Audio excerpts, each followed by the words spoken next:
JT News supported by Lalit Jewellers and logistic partner BBC Logistics. केंद्र सरकार द्वारा आभूषण पर हॉलमार्किंग अनिवार्य किए जाने के बाद आने वाले दिनों में इसका फायदा ग्राहक और दुकानदार दोनों को होगा। ग्राहक बिना किसी शंका के कहीं भी आसानी से जहां हॉलमार्किंग के आभूषण खरीद सकता है, वहीं 20 और 23 कैरेट के गोल्ड को लेकर सरकार ने दुकानदारों को जो समय दिया है, उसमें दुकानदार अपने 20 कैरेट के आभूषण पर हॉलमार्किंग कराकर जल्द से जल्द अपने पुराने स्टॉक को आसानी से क्लियर कर सोने के आभूषण को मोल्डिंग से बचा सकता है। देश में आभूषण की हॉलमार्किंग को लेकर केंद्र सरकार द्वारा गठित कमेटी के सुझाव को उपभोक्ता मंत्रालय ने बड़ी गंभीरता से लिया। यही वजह है कि केंद्रीय उपभोक्ता मंत्री पीयूष गोयल ने पिछले कई सालों से लंबित पड़े इस हॉलमार्किंग को बड़ी आसानी से कुछ शर्तों के साथ 16 जून से लागू करने में सफल रहे। हालांकि हॉलमार्किंग को लेकर सरकार और ज्वेलरी संगठनों के बीच कई मतभेद थे, लेकिन मंत्री पीयूष गोयल ने बड़ी सूझबूझ के साथ इसे बिना किसी विरोध के देश में हॉलमार्किंग लागू करा दिया। देश के लगभग सभी संगठनों ने सरकार के इस निर्णय का स्वागत किया है। दूसरी डिमांड थी 20 कैरेट की, 23 कैरेट की, 24 कैरेट की, वो भी एक्सेप्ट कर दिया है। वो भी आगे उनका भी अमल करेंगे। और जो व्यापारी के पास पुराना स्टॉक है, उनके लिए भी 2 महीने का और जास्ती टाइम दे दिया है। तो मैं मानता हूँ तो वो अपनी इंडस्ट्री के लिए फ़ायदा कारक है, ग्राहक के लिए फ़ायदा कारक है। और जो मुश्किलें थी वो भी इसमें दूर करने की सरकार ने कोशिश की है। जैसे बिनाकारी कुंदन ज्वेलरी है, उनको बाकात रखी है, पेन है, वॉच है, उनको भी बाकात रखी है। मुंबई के बाद देश का तीसरा सबसे बड़ा ज्वेलरी मार्केट सूरत माना जाता है। हालांकि सूरत डायमंड के लिए विश्व बाजार में ज्यादा लोकप्रिय है और विश्व के बाजार में यहां से 90% हीरे के आभूषण निर्यात होते हैं। केंद्र सरकार द्वारा हीरे के आभूषण के निर्यात पर हॉलमार्किंग में रियायत देने से सूरत का डायमंड मार्केट काफी उत्साहित है। 16 जून से गवर्नमेंट ने हॉलमार्किंग कानून इम्प्लीमेंट कर दिया है। 15 जून को माननीय केंद्रीय मंत्री श्री पीयूष गोयल जी के साथ में एक्सपर्ट्स कमेटी की मीटिंग्स में हॉलमार्किंग कानून में बहुत सारी रियायतें दी गई है। उसका जेम एंड ज्वेलरी इंडस्ट्री उनका तहे दिल से स्वागत करती है। एक्सपोर्ट्स और री इम्पोर्ट ज्वेलरी में भी गवर्नमेंट ने छूट दी गई है। सूरत जो डायमंड ज्वेलरी का हब माना जाता है, सबसे ज़्यादा डायमंड ज्वेलरी सूरत से एक्सपोर्ट्स होती है।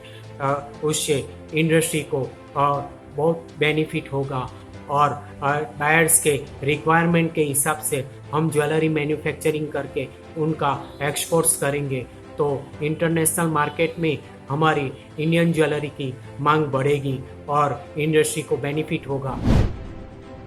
गोल्ड ETF के नेट फ्लो में मई माह में 57% की गिरावट दर्ज की गई है। Association of mutual fund in India की एक रिपोर्ट के अनुसार गोल्ड ETF के नेट फ्लो में भले ही गिरावट देखी गई हो, लेकिन मई माह के दरमियान गोल्ड ETF के निवेश 6% बढ़कर 16,625 करोड़ रुपए तक जा पहुंचा है, जबकि यह पिछले वित्त वर्ष के समान माह के दरमियान 15,629 करोड़ रुपए ही था। मुंबई के सराफा बाजार में सोने और चांदी की मांग में शुक्रवार को बढ़त देखने को मिली। अंतर्राष्ट्रीय बाजार में सोने और चांदी के दामों में उतार चढ़ाव के बीच मुंबई सराफा बाजार में शुद्ध सोने के दाम 181 रुपये प्रति 10 ग्राम की बढ़त के साथ 47,139 रुपये के स्तर पर कारोबार करता हुआ दिखा, जबकि शुद्ध चांदी 1,022 रुपये प्रति किलो की बढ़त के साथ 68,221 रुपये के स्तर पर कारोबार करता हुआ दिखाई दिया। बाजार के जानकारों के अनुसार आने वाले दिनों में सोने के दाम में करेक्शन देखा जा सकता है। शुक्रवार को अंतर्राष्ट्रीय बाजार में गोल्ड स्पॉट की कीमत भारी उतार चढ़ाव के बीच कारोबार करता हुआ देखा गया। दिन भर के कारोबार के दरमियान गोल्ड स्पॉट की कीमत में $22 प्रति औंस की बढ़त देखने को मिली।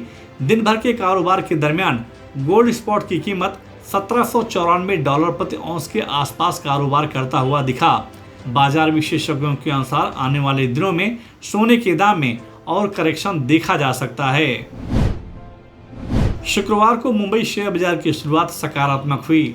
बाजार खुलते ही घरेलू और विदेशी संस्थागत निवेशकों ने बाजार में जमकर मुनाफा वसूली करनी शुरू कर दी, जिसके चलते एक बार सेंसेक्स टूटकर 51,600 के स्तर को छू गया।